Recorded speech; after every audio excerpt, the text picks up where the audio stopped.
Right, so why My Fair Lady? Well, My Fair Lady is a classic of musical theatre, and I think also for the Choral Society in particular, it's enabled a whole range of age groups to be involved, unlike some other musicals which are a bit more, say, young people. So we've got a range from, people who are very young, right through to, actually people who are getting on a bit. That just means more people from the Choral Society get a go, basically. But on top of that, really for our audiences, it's a fantastic show. People involved in the Townsville theatre scene know you as Papsy from last year's Choral Society musical Monty Python's Spamalot. How is directing different from acting? Oh, well, for me, I suppose the main thing I'm trying to achieve is I want to get the best out of my actors as a director. And I suppose when you have acted and you've got that experience, then I think that really facilitates and helps me get those good performances out of my actors. I suppose the main difference, of course, is that I've got to convey to someone else what I want from them, but then they've got to create it, whereas as an actor, you're the one doing it, and that's probably the main difference, I suppose. What do you think Townsville audiences will gain from the show? I think they'll have a great night out.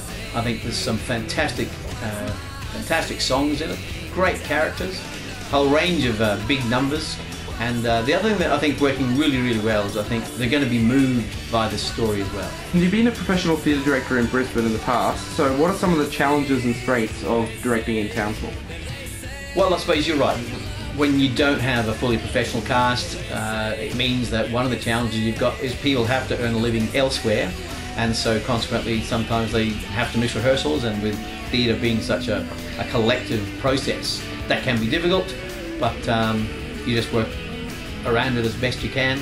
But the other thing, of course, is you've also got a very enthusiastic group of people, where sometimes in professional theatre it's a job, and while they'll do a good job and it's a professional job, they may be a little bit more cynical about it. They've been doing it for so long. So yeah, pluses and minuses, but look, I think we've got a lot of talented people in this cast and in the Townsville theatre scene generally, so from an audience perspective, they probably won't notice a big difference. How would you describe the changes in the characters throughout the show, particularly between Professor Higgins and Eliza?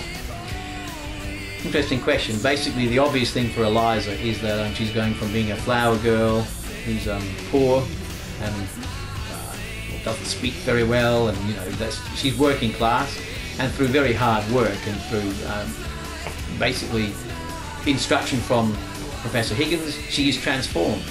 And she's not just transformed in that sort of sense of being able to speak more correctly, she's also transformed because she develops a relationship with Professor Higgins, who at first seems quite blustery and a bit chauvinistic. And similarly, he actually transforms and is affected by Eliza, and she changes him. And again, I'm not going to spell out precisely how she changes him, but that's for the audience to see, and that's another thing that we enjoy as an audience, that journey of how they do change and how once they come together, they affect each other. If you could summarise this whole experience in 3 words, what would they be? Challenging, invigorating, and inspiring.